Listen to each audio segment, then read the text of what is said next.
자, 저희 교회는 7월 달부터 욥기의 말씀을 읽고 있습니다. 오늘은 욥기 가운데 9장을 읽는 날인데, 이 9장의 전반적인 내용은 욥이 대답을 하는 대답. 1절, 2절 한번 볼까요?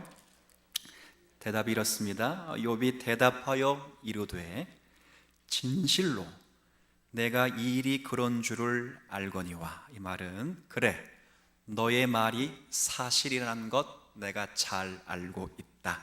그 다음, 그러나 인생이 어떻게 하나님 앞에 의롭다고 말하면서 설 수 있겠느냐. 그렇게 대답하는 과정 속에서 질문하는 듯 친구에게 답변을 하고 있습니다. 욥이 도대체 무슨 말을 누구로부터 들었기에 이런 답변을 할 수밖에 없는가. 그럴 때 사실 지금껏 우리 1장부터 이렇게 쭉 읽어보시면 두 명의 친구가 와서 욥에게 말을 건넸습니다. 이 친구들은 사실 욥이 재앙에 빠졌다는 소식을 듣고 그를 위로하러 온 친구들입니다.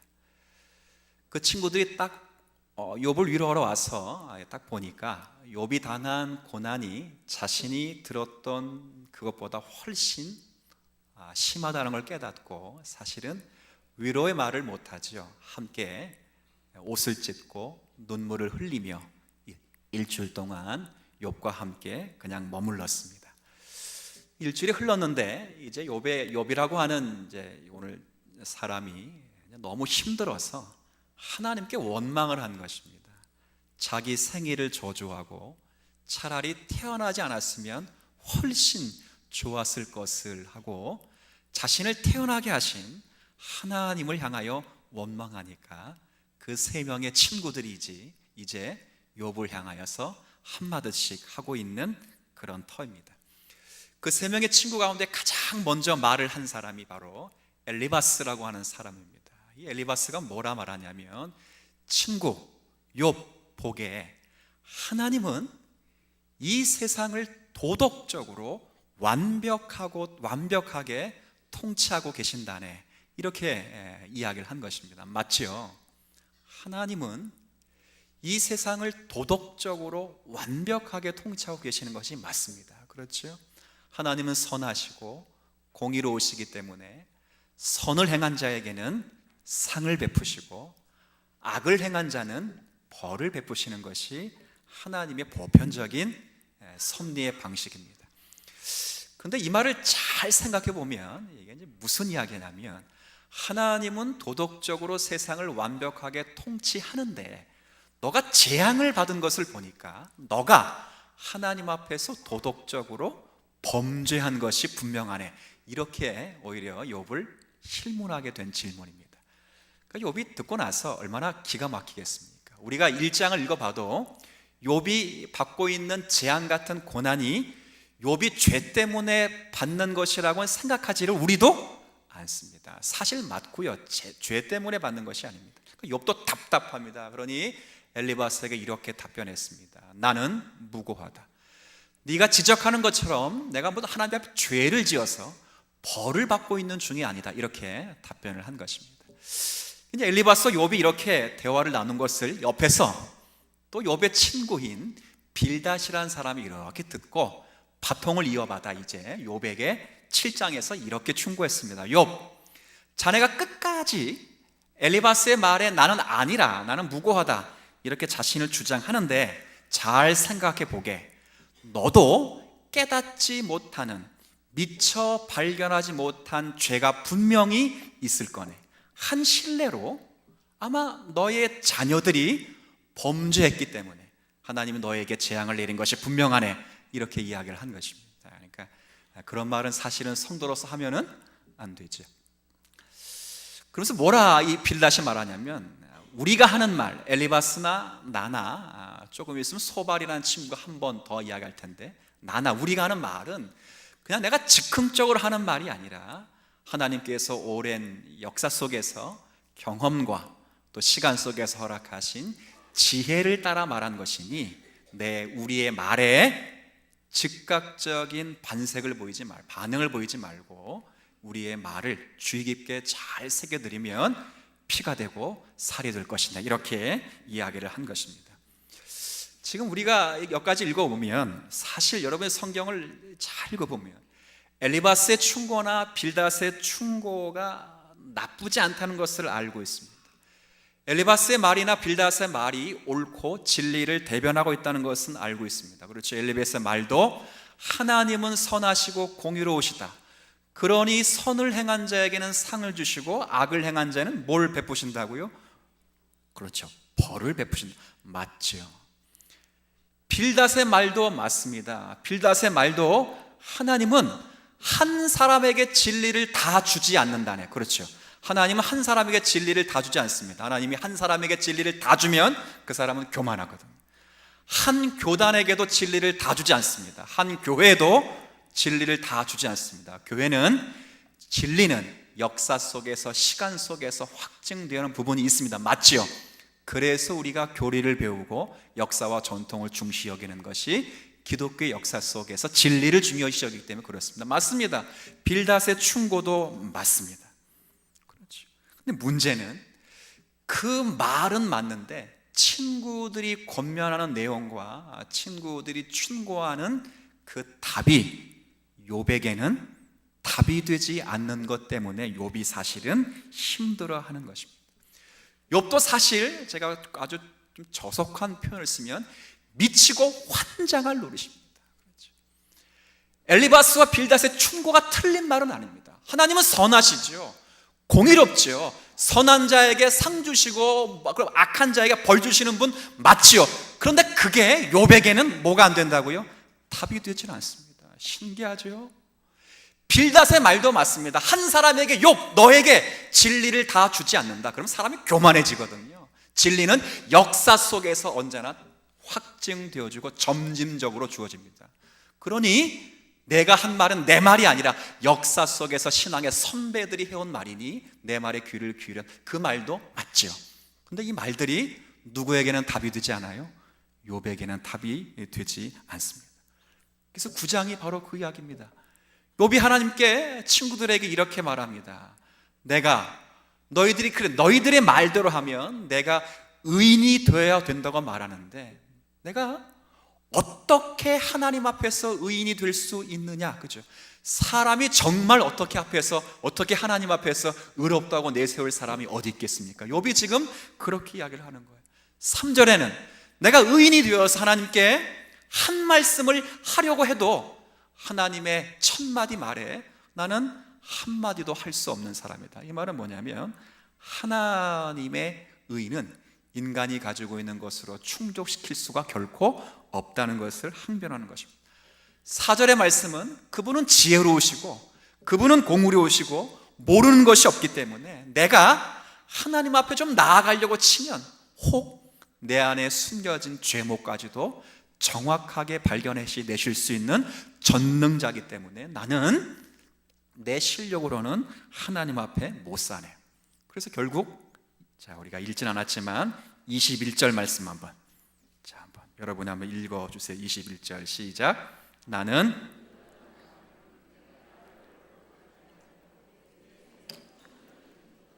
이게 무슨 말 같습니까? 나 진짜 도저히 미쳐서 뭐 할 것 같다는 거냐면 죽을 것 같다. 나 죽고 싶다, 그 말입니다. 내가 하나님 앞에 온전하려고 쳐도 나 이것이 무엇인지 모르겠고 사실 나 사는 것 자체가 구역질 나서 이제는 내 삶까지 좀 포기하고 싶네. 하나님께 나 죽여달라, 그렇게 이야기를 하는 거죠. 왜요? 욥도 이해가 되지를 않거든요. 제가 왜 이런 이야기를 여기까지 끌고 왔냐면 이 이야기를 하려고 합니다. 이렇게 보면 참 욥은 현실적으로 힘듭니다. 너무 힘듭니다. 친구들이 와서 너 회개하라, 너의 잘못이다, 너가 회개하면 하나님이 예전처럼 복을 주실 것이다, 이렇게 이야기를 합니다. 그러면서 그렇게 이야기하는 신학적인 틀, 논리적인 틀, 오랜 역사와 전통의 모든 지혜들, 틀린 이야기는 아닙니다. 맞습니다. 욥도 그 지식과 그 경험과 전통을 알고 있습니다. 모르는 바는 아닙니다. 그런데 문제는 그것이 지금의 현실에 다 답을 제공해 주지는 않습니다. 욥이 미치겠지요. 그 사람들의 말이 틀린 것은 아닙니다. 그 사람들의 전통과 그 사람의 논리가 틀리지 않습니다. 그런데 욥은 그것이 답이 되지 않는 답답함 때문에 하나님께 원망하며 하나님께 하소연하고 있습니다. 오늘 보는 내용 가운데 계속 지금 하나님께 하소연하는 게 계속 지금 반복되고 있습니다. 이 반복되는 하소연 중에 오늘 조금 진전된 내용이 있어서 제가 좀 소개해 드리려고 합니다. 32절 말씀, 33절 제가 좀 읽도록 하겠습니다. 32절, 33절입니다. 자, 제가 읽을게요. 하나님은 나처럼 사람이 아니신즉 내가 그에게 대답할 수 없으며 함께 들어가 재판을 할 수가 있다고요, 없다고요? 없습니다. 그러니까 하나님 앞에 나아가고 싶은데 내가 아무리 의로운 사람이라 할지라도 하나님 앞에 나아가서 쟁론할 수 있는 실력이 내게 없다는 것입니다. 그래서 지금 요한이 죄송합니다. 욥이 그래서 뭘 요청하게 되냐면 33절 같이 한번 읽어주세요. 시작. 우리 사이에 손을 얹을, 자, 우리 사이에 손을 얹을 누구를 원한다고요? 지금 판결자를 원한다고 말입니다. 무슨 말입니까? 너희들이 가지고 있는 하나님의 지식, 그건 나도 알고 있는 바다. 그런데 그 지식으로는 답이 되지 않는다.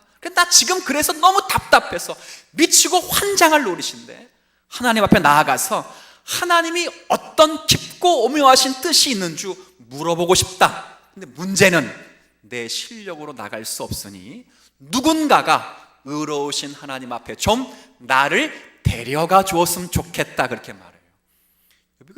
나를 데려가 주면 좋겠다라고 말하는 의로운 자가 여기 성경에 뭐라 표현되어 있다고요? 판결자로 표현되어 있습니다. 이 성경의 히브리 원어는 중재자, 중보자입니다. 즉 다리와 다리 사이를 연결해 줄 사람, 욥이 지금 간절히 소원하고 있는 그 사람, 신약으로 말하면 바로 누구를 지금 간절히 부르짖는 거냐면 바로 예수 그리스도죠. 그렇죠. 아버지 앞에서 우리에게 대언자가 있으니 곧 의로우신 예수 그리스도다. 이것처럼 지금 욥이 간절히 원하고 있는 분이 신약식으로 말하면 예수 그리스도이신 것입니다. 물론 욥이 예수 그리스도에 관한 지식을 충만히 알고 있었다, 제가 그 이야기를 하는 것이 아닙니다. 그는 분명 희미하게 그리고 그림자 같은 성격으로 그리스도를 이해했을 것이 분명합니다. 그런데 오늘 우리가 본문을 통해 놓치지 말아야 될 중요한 사실은 하나님을 찾는 과정 속에서 욥이 홀로 하나님 앞에는 설 수 없다는 것을 비로소 깨닫고 하나님과 자기의 사이의 거리가 너무 멀기 때문에 이 거리를 연결해 줄 누가 필요하다는 걸 절실히 느끼게 되었어요. 중재자가 필요하다는 것을 욥이 여기서 깨닫게 되는 과정을 여러분이 읽고 있는 것입니다. 이렇게 물어볼까요? 욥이 이런 고난을 받지 않았더라면 이 과정 속에서 이 진리를 깨달았을까요? 못 깨달았을까요? 못 깨달았죠. 제가 이야기하고 싶은 것이 바로 이면입니다. 욥이 그리스도의 지식을 판명히 알고 있었다, 그 이야기를 하는 것이 아닙니다. 욥이 자신을 그렇게 의롭다고 여기는데 친구들의 충고와 친구들의 정죄와 비난 속에서 간절히 깨달은 것은 자신이 아무리 의로워도 하나님을 떳떳하게 만날 수 있는 실력이 자신에게 없다는 것을 깨닫고 자신을 하나님 앞에 데려가야 줄 수 있는 중재자가 필요한 사람임을 본인이 깨닫게 되는 거예요. 그렇죠? 친구들은 못하거든요. 친구들이 많이 그 중재대가 되었다면 욥은 이렇게 하소연하지를 않을 것입니다. 여기까지 욥이 자라갑니다. 제가 결과적으로 물어보죠. 답을 좀 해보세요. 욥이 스스로 깨달은 것이 아니라 여기까지 자라가게 하신 분이 있습니다. 그분이 누구시죠? 하나님이십니다. 이걸 놓쳐서는 안 됩니다. 그렇죠. 지금 욥은 하나님이 누구신가를 배워가고 있습니다. 여러분, 욥기 4장부터 마지막 장까지를 읽으시면서 중점적으로 관심을 두어야 될 것은 욥이 지금 하나님을 배워가고 있다, 그 말입니다. 근데 이 과정이 쉽지가 않습니다. 사탄의 참소가 있었죠. 그 사탄의 참소를 들으시고 하나님이 시험을 허락하셨죠. 기쁨으로 허락하셨죠. 그리고 거기에 답은 되지 않으나 말은 맞는 엉뚱한 친구들의 참소와 비난과 조롱이 있죠. 그 과정 속에 욥은 하나님을 배워가는 과정입니다. 물론 나중에 보면 욥은 하나님 만나서 마음이 시원해지고 하나님 만나서 답을 다 얻습니다. 그러나 문제는 거기까지 자라가는 과정이 분명히 찾아오고 필요하다는 것입니다. 이게 우리를 사실 힘들게 합니다. 오늘 이야기를 하고 싶은 게 바로 그겁니다. 우리는 신앙생활 하는데 이 과정을 생략하기를 바랍니다. 참 재미있습니다. 한 예를 들면 제가 이제 마흔이 조금 넘었습니다. 초반인데 마흔을 딱 넘고 나니까, 여러분 이제 어른들 앞에서 정말 죄송한데요, 마흔을 이렇게 넘고 나니까 옛날에 우리 많은 어르신들 그랬어요. 40 넘어봐라, 몸이 말이 아니다 이렇게 얘기했는데 넘어보니까 몸이 좀 이제 말을 하려니까 죄스러워서 저보다 다 40이 넘으셔가지고 이게 어디 안 넘은 쪽을 좀 바라보고 해야 되겠는데, 그래가지고 몸이 안 좋아가지고 운동을 좀 해야 되겠다라고 하는 생각이 들었어요. 주변에서도 자꾸 저는 운동을 보는 건 좋아해도 하는 건 싫어합니다. 왜냐하면 저는 쌍놈이 아니거든요. 그러니까 저는 이제 운동을 잘 못하기도 하고 그래서 사실은 안 좋아합니다. 근데 이제 하도 몸이 안 좋으니까 운동을 하라 그러고 또 하라는 그런 나도 해야 되겠다 하고 절감하고 있는 터에 여기 내려가다 보면 지금은 국민은행이 얼마 전에 사라졌지만 요 밑에 코너에 마침 3개월 특가 얼마에 딱 이렇게 현수막이 붙어 있는 것입니다. 그래서 주님의 사인이로구나 하고 이제 등록을 했다는 것 아닙니까? 헬스 트레이너가 딱 보니까 몸도 왜소하고 이게 나이도 좀 이렇게 본인보다 많아 보이니까 좋은 먹잇감이 왔죠. 덥석 물고 운동을 가르쳐 주겠다고 한 2주 동안 가르쳐 주더라고요. 전 돈 내는 것도 몰랐습니다. 나중에 보니까 돈 내주면 돈 받으면서 이제 이렇게 며칠 지나니까 돈 내고 하는 거더라고요. 여하튼 2주 동안 받고 그 다음 3개월 동안을 잘 훈련하면 저 같은 몸이 되지를 않습니다. 그렇죠? 저의 몸은 뭘 지금 이야기하려고 하냐면 그 훈련의 과정을 통과하지를 못했다는 것입니다. 과정이 쉽지 않습니다. 여러분, 몸짱이 되려면 근육에 상처를 내요. 근육을 기스내야 돼요. 근육을 찢어야 됩니다. 찢어야 근육에 근육을 붙습니다. 그리고 근육에 근육을 붙은 근육을 또 찢어야 거기에 근육이 붙습니다. 그걸 또 찢어야 근육이 되면 드디어 몸짱이 돼서 저처럼 아닌 사람이 되고 맙니다. 그렇죠. 그 과정이 너무 힘들었어요. 너무. 그래서 제가 그만뒀습니다. 물론 그만둔 이유는 운동을 하는데 새벽 예배 끝나고 운동을 하는데 어떤 분이 새벽 예배 다니시는 분이 오셔가지고 우리 교회는 아닌데 목사님 그러시는 바람에 그만뒀습니다. 어디 가서 저한테 제가 예를 들어서 운동을 하고 있거나 그러지는 않지만 영화를 보고 있는데 목사님 그러시면 곤란합니다. 그때는 오빠 해서 오빠, 삼촌 그러면 돼요. 삼촌. 그렇죠. 그래서 그만뒀습니다. 훈련의 과정을 생략하는 것은 신앙의 내용에 맞지 않습니다. 우리 애들에게 제가 말하죠. 공부 좀 잘하라. 근데 공부 잘한다고 그 다음날 바로 시험 보는 거 아닙니다. 공부를 잘하려면 죽도록 뭘 해야 됩니까? 과정을 때우려 하지 마십시오. 욥기를 통해서 우리에게 보여주는 건 과정이 필요합니다. 과정.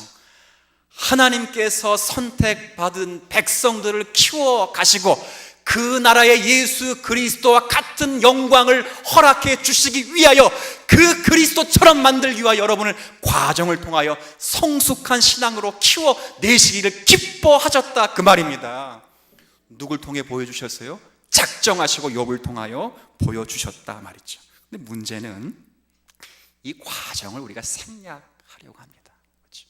그래서 생략해서 다 뭐 하냐면 훌륭한 목사님 앞에서 기도받고 예언받고 기도원 가가지고 능력받고 권세받아서 하루아침에 바뀔 줄 알아요. 하루아침에 안 바뀝니다. 여러분이 여기서 어떤 훌륭한 목사가 와서 여러분의 심령을 초 뒤집어 놔도, 여러분이 그 다음부터 내 새벽 예배 하겠다라고 마음 먹어도 죄송하지만 2주를 넘지를 약발은 그렇게 오래가지 않습니다. 보약 먹고 크지 않습니다. 우리 교회에 한 의사분, 제가 잘 보는 의사분이 아내가 이제 이렇게 보약을 이렇게 지어왔으니 이런 말을 했대요. 보약은 밥을 잘 먹게 하는 것이지 보약이 사람을 키우는 것은 아닌 것입니다. 맞습니다. 과정이 필요합니다. 훈련이 필요합니다. 여러분이 하나님 앞에 살아가는 그 과정 속에서 개입하신 인생의 깊이에 주님의 일하심을 경험하는 것이 우리에겐 절실합니다. 제가 이것을 보면 늘 느끼는 것은 신앙생활이, 이런 말 드리면 여러분이 또 오해하실지 모르겠으나 간단하지 않습니다. 한국교회의 신앙생활을 어떻게 간단하게 표준화했냐면 두 가지로 표준화했어요. 하나는, 자, 여러분이 후련 부분을 하시면 돼요. 제가 앞에 하면 예수 믿으면, 여기 둘로 나눠질 것 같네요. 복 받는다 빼고, 그러면 예수 믿으면 천국 간다. 이게 가장 중요한 논리입니다. 틀린 말이 아닙니다. 정답입니다. 그렇죠? 제가 물어볼까요? 예수 믿으면 천국 가는 줄 믿습니까? 답이 시원찮은데 믿습니다. 맞죠? 틀린 말이 아닙니다.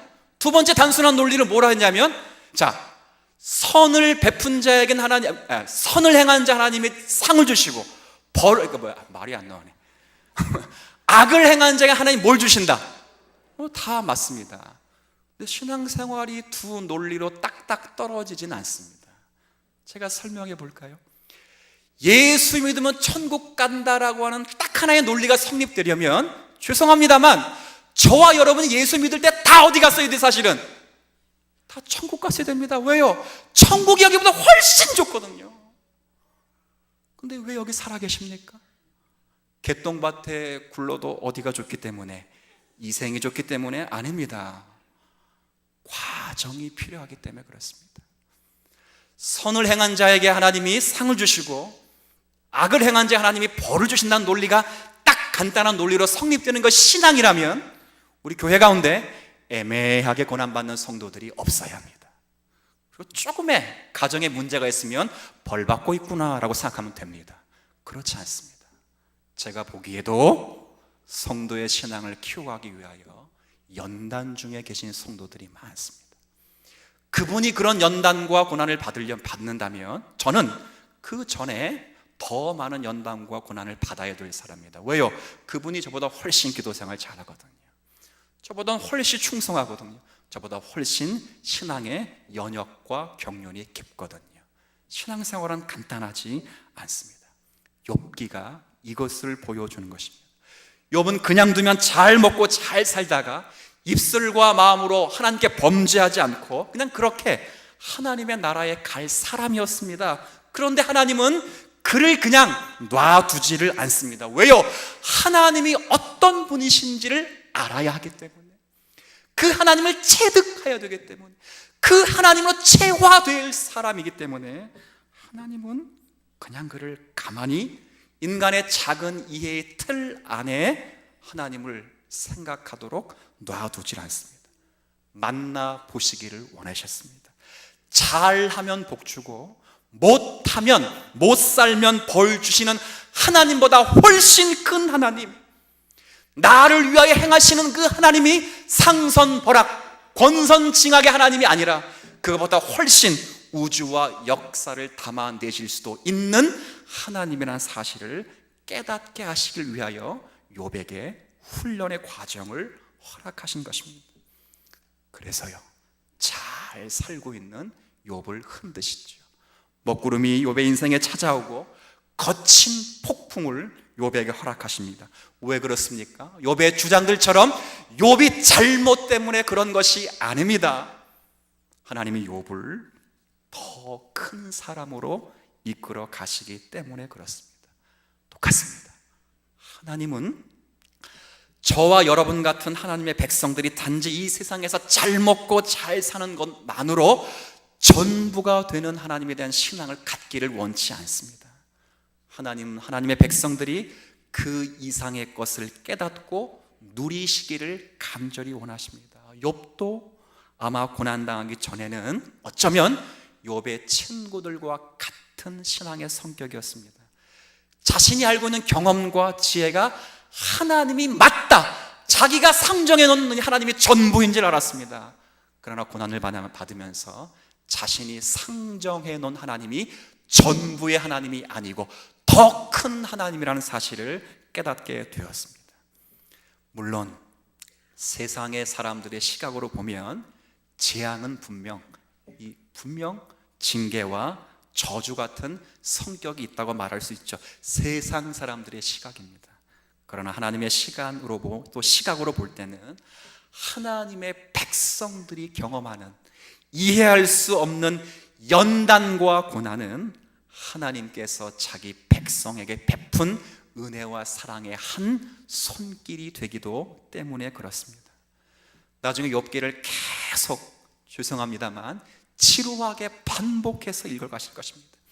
이 지루하고 반복해서 읽어가시면서 여러분이 잘 이해하실 때는 욥이 친구들의 비난과 정죄를 받으면 받을수록 욥이 마음이 더 갈기갈기 찢어집니다.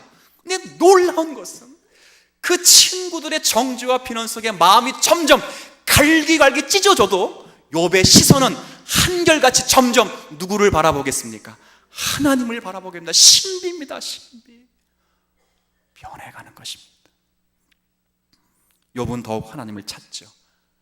욥의 친구들의 정답 같으나 정답이 아닌 답에 욥은 위로를 얻을 수 없습니다.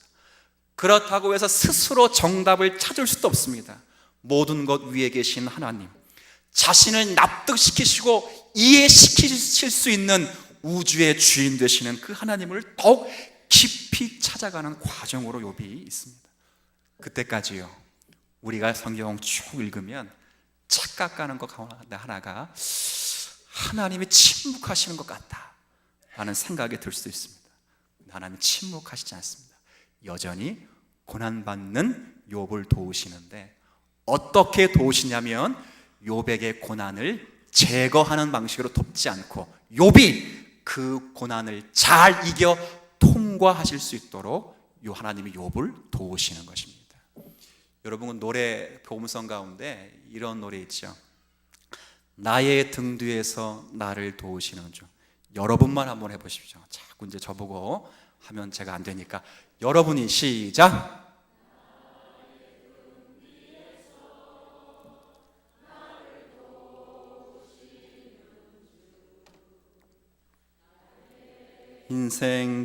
인생길에서 지치고 고나요 매일처럼 주저앉고 싶을 때 나를 밀어주시네. 스톱! 나를 밀어주시네. 그런데 어디서 밀어준다고요? 하나님의 우리의 고난을 도우시는데 그 고난을 제거하는 방식으로 돕지 않으시고 그 고난을 이겨낼 수 있도록 하나님은 욥을 지금 돕고 계시는 것입니다. 그래서요, 욥을 키워 가시는 거지요. 욥의 믿음이 연약해지지 않도록, 그래서 욥이 그 고난을 잘 참고 하나님을 포기하지 않도록, 그 고난에 함몰당하여 하나님의 깊이와 하나님의 이해를 포기하지 않도록 하나님이 욥을 돕습니다. 등 뒤에서 돕습니다. 욥기를 읽는 성도들에게 너무 지루하고 힘드니까 포기하지 말라고 42장을 가기 전에 정중앙에 23장에 이정표의 말씀을 줍니다. 그 욥기 23장 10절 제가 읽어드리죠. 나는 내가 가는 길을 잘 모르겠다. 욥이 한 말입니다. 난 지금 내가 가는 길을 내가 잘 모르겠다. 그러나 한 가지 사실은 확실한데, 내가 단련받은 후에 내가 정금같이 하나님 앞에 나오게 될 것이다. 그거죠. 이 확신을 믿은 것입니다. 난 모르겠다. 한 가지는 확실하다. 이 고난에 함몰되지 않을 것이다. 이 연단 속에서 나는 포기될 수 없는 사람이다. 주님이 도우셔서 반드시 나로 하여금 깨닫게 하시는 진리의 자리에 나는 서게 될 것이다. 그거죠. 욥이 고백한 것입니다. 그리고 독자들에게 말합니다. 읽으면서 지체하지 말아라. 욥의 고난의 과정을 이해하라. 그 이야기를 하고 있습니다. 그리고 우리는 욥의 결론을 잘 알고 있습니다. 하나님은 마침내 욥을 만나 주십니다. 놀라운 것은 욥이 질문한 것에는 한 말씀도 대답을 하지 않습니다. 그런데 욥의 문제가 다 풀렸습니다.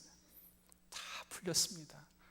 하나님이 누구신지를 과정을 통해서 깨닫게 되었거든요. 그리고 마지막에 고백하지요. 내가 주께 대하여 귀로만 들었사오니 이제 눈으로 주를 배움나이다. 그렇죠. 이것이 하나님이 욥에게 그리고 저와 여러분에게 하나님이 이루고자 하시는 사랑의 원리입니다. 그래서요, 하나님을 사랑하는 자, 그 뜻대로 부르심을 받은 자들에게는 모든 것이 합력하여 선을 이루게 된다는 말씀을 주님이 스스로 확증해 나가실 것입니다. 제가 여러분에게 그렇게 좀 권면을 드리고 싶습니다. 저와 여러분에게 일어나는 모든 일, 그것이 즐거운 일이든 행복한 일이든 좋은 일이든 뿐만 아니라 안 좋은 일이든 불행이든 눈물과 아픔을 동반하는 일이든 결국 전능하신 하나님께서 은혜와 사랑의 원리 속에서 저와 여러분에게 선을 만들어 내실 것입니다. 나를 더욱 성숙시키시고 더 높고 위대하신 신앙의 자리에까지 인도하실 것입니다. 왜요? 우리는 하나님의 자녀들이거든요. 나중에 욥이 하나님을 만나서 딱 한마디 듣습니다. 넌 내 새끼다. 다 풀렸습니다. 다 풀렸습니다. 그래서 나를 훈련시키셨구나. 그래서 나에게 공부하라 탁달을 부르셨구나. 그래서 내게 매를 대셨구나. 그래서 내게 학원을 보내셨구나. 그래서 내게 과외를 붙이셨구나. 그래서 내게 도서관을 끊게 하셨구나. 욥이 깨닫는 것입니다. 똑같습니다. 베드로 사도가 뭐라 말합니까? 너희는 택하신 족속이요 왕같은 제사장들이요 거룩한 나라요 그의 소유된 백성입니다. 백성되온 자녀로 서기 위하여 우리에게 하나님이 간섭하십니다. 기억하십시오. 우리는 실패하지 않습니다. 하나님께서 택한 백성을 향하여 이해할 수 없는 연단을 허락하실지라도 그것은 성도를 공격하기 위한 것이 아니라 은혜의 사랑의 원리 속에서 성도를 선하게 키워 가시는 방편입니다. 승리가 있음을 기억하시고 이 과정에 승리하실 수 있도록 하나님을 찾는 우리 모두가 되시기를 주의 이름으로 부탁을 드리겠습니다.